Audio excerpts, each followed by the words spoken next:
আজকের ভারতবর্ষের জাতীয় পতাকা যেভাবে নষ্ট করা হচ্ছে, যেভাবে পায়ে মারানো হচ্ছে, যেভাবে বেইজ্জতি করা হচ্ছে, আমাদের তো কলিজায় আঘাত দিচ্ছে। অতএব এটার জন্য ইন্দু সরকার কোনো ব্যবস্থা নিয়েছে? নিতে পারছে না। এবং সেখানে সংখ্যাগুরুদের মধ্যে যে দমন পীড়ন শুরু করেছে, যে অশান্তি লাগাতে চাইছে, এটাকে কোনো মতে মেনে নেওয়া যায় না।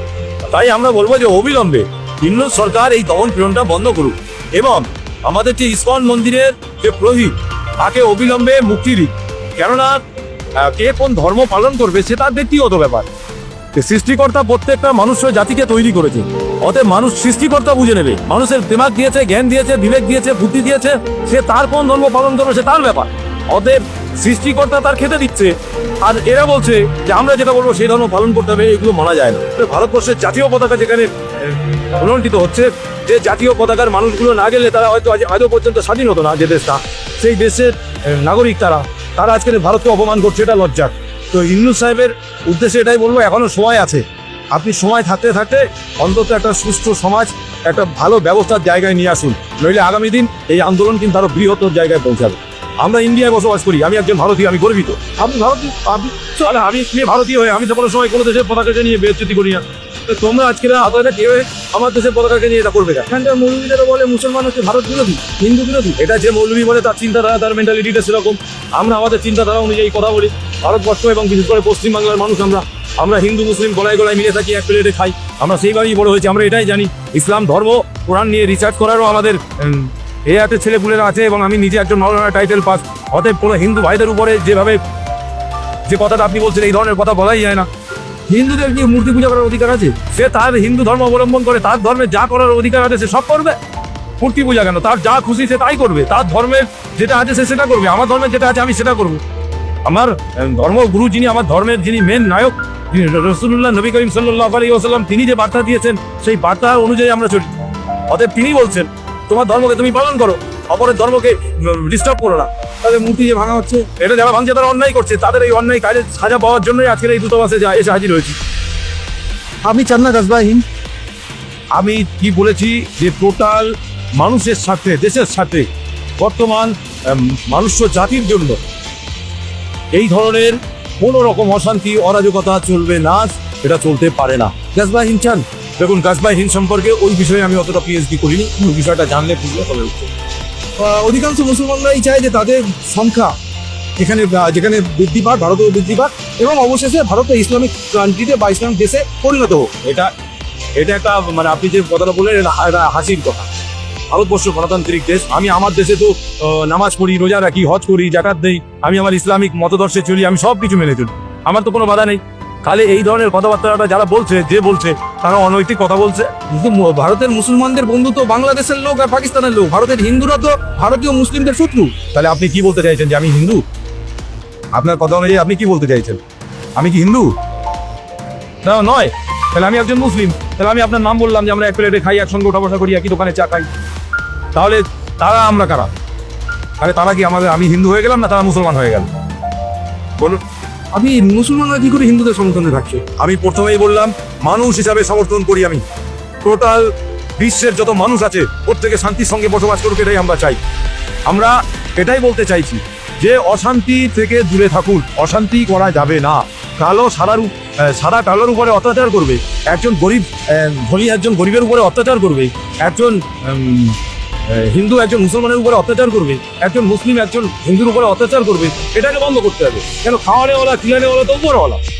আমি তো কেউ কাউকে খেতে দিতে পারি না, আমি তো কাউকে সৃষ্টি করতে পারি না। তাহলে যে সৃষ্টি করেছে, তাহলে আমার বিবেক দিয়েছে, জ্ঞান দিয়েছে, বুদ্ধি দিয়েছে, আমি কোন ধর্ম পালন করবো না করবো সেটা আমি বুঝে নেবো। আমাকে কেউ জোর করে কোনো ধর্মকে ধারণ করাতে পারে না। তো এখানকার মুসলিমরা তো খুশি হচ্ছে, ওখানে হিন্দুরা আপনি বলে দিন না। আমিও একজন মুসলিম, আমি খুশি নয়? আপনি কি করে বলছেন? আজও পর্যন্ত একটা মুসলমানকে দেখাতে পারবেন? বিশেষ করে এই পশ্চিমবাংলা নয়, ভারতবর্ষের কোনো মুসলমানকে দেখাতে পারবেন? আমরা প্রত্যেকটা ভারতীয় মুসলমান, আমরা দেশের জন্য জীবন দিয়েছি, এবং দেশবাসীর স্বার্থে জীবন দেওয়ার জন্য, দেশের পতাকার জন্য এবং দেশের পার্শ্ববর্তী দেশের জন্য জীবন দিতে প্রস্তুত আছে।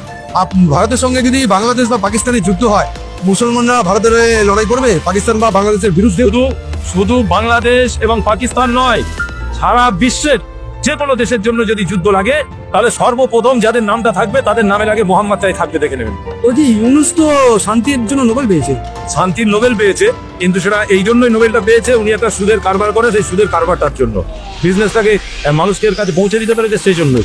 কিন্তু ইউনুস সরকারের প্রকৃত যে গভর্নমেন্টে আসার যে জায়গা, গভর্নমেন্টে আসার পরে যদি শান্তির নোবেল দিত তাহলে বলতাম যে হ্যাঁ, কিন্তু উনি গভর্নমেন্টে আসার পরে উনি একটা দায়িত্ব নেওয়ার পরে ওনাকে এই মুহূর্তে আর কেউ মনে হয় শান্তির নোবেল দেবেন না। তাহলে কি নোবেল দেবে? ওই তো যেটা দিতে হয় যে হতশ্রী, সেটাই দিয়ে দেবেন।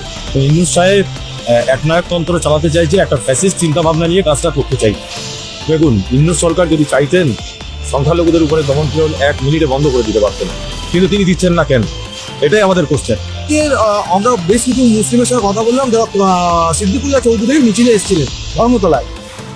তাদের যেটা বক্তব্য যে ওখানে হিন্দুরা মার খাচ্ছে, কারণ তাদের মার খাওয়ার যোগ্য হিন্দুরা, এবং মুসলিমরা জুলুম সহ্য করতে করতে আজকে হিন্দুদেরকে মারছে। এটা অন্যায় কথা বলেছে, ফেক কথা বলেছে। সে ওই দেশের সম্পর্কে, দেশবাসীর সম্পর্কে তার কোনো ধারণাই নেই। সে একটা মূর্খের স্বর্গে বসবাস করছে, যার কারণে তার মুখে এই কথা বেরিয়েছে। কোনো একজন সৎ মুসলিম ধর্মাবলম্বী মানুষ তার মুখ দিয়ে এই ধরনের কথা বার হতে পারে না। তারা বলছে যে ওরা খুশি, মানে বাংলাদেশে হিন্দুরা যে মার খাচ্ছে এটা তাদের রাজনৈতিক ফয়দা নেওয়ার জন্য করছে হয়তো। সিদ্দিকুল্লাহ চৌধুরী যে আমি কারোর নাম বলতে চাই না, কারণ যারা বিভিন্ন সময় মানুষকে নিয়ে দালালি করে খায় তাদের বিষয়ে কথা না বলাই হয়। তোয়া সিদ্দিকি, তাদের বিষয়ে কথা না বলাই হয়। তোয়া সিদ্দিকি বলছে যে আইএসএফ নামছে, সিদ্দিকুল্লাহ চৌধুরী নামছে, ওরা সেমিফাইনাল দিয়েছে, আমরা ফাইনাল খেলবো। উনি পরিষ্কার করে বলো কি উনি কোন টিমের হয়ে খেলবেন এবং উনি কোন জায়গায় দাঁড়াবেন, কি ধরনের প্লেয়ারে থাকবেন, সেটা উনি ওনার পরিষ্কার করে ক্লিয়ার করে বলুন, কোনো সমস্যা নেই। ওই যে মুসলিম মানে কি হিন্দু বিরোধী, এটা সম্পূর্ণ ভুল এবং সম্পূর্ণ মিথ্যা, সম্পূর্ণ ভাওতাবাজি কথাবার্তা।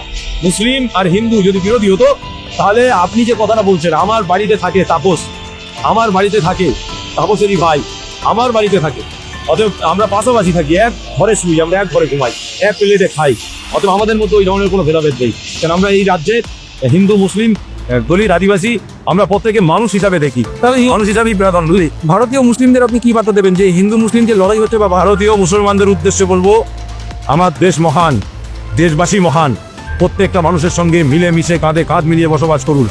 আর যারা এই দেশকে টুকরো টুকরো করতে চায়, যারা দেশের মানুষকে টুকরো করতে চায়, যারা দেশের মানুষকে ভেঙে দিতে চায়, যারা দেশের মানুষের উপরে হিংসা করে, তাদের থেকে দূরে থাকুন। হিন্দুদের স্বভাব চরিত্র চিন্তা ভাবনা সম্পর্কে আপনি কি বলবেন? হিন্দু ভাইদের স্বভাব চরিত্র চিন্তাভাবনা, আমার সঙ্গে যাদের বন্ধুত্ব খাতির আছে, আমি যতটা দেখেছি আমার কাছে ভালো লাগে। তারা তাদের চিন্তাভাবনা নিয়ে থাকে, আমি আমার চিন্তাভাবনা নিয়ে থাকি। আমার চিন্তাভাবনায় তারা আঘাত করে না, তাদের চিন্তাভাবনায় আমরা আঘাত দিই না। হিন্দু ভাই সে তার ধর্ম পালন করে, আমি আমার ধর্ম পালন করি।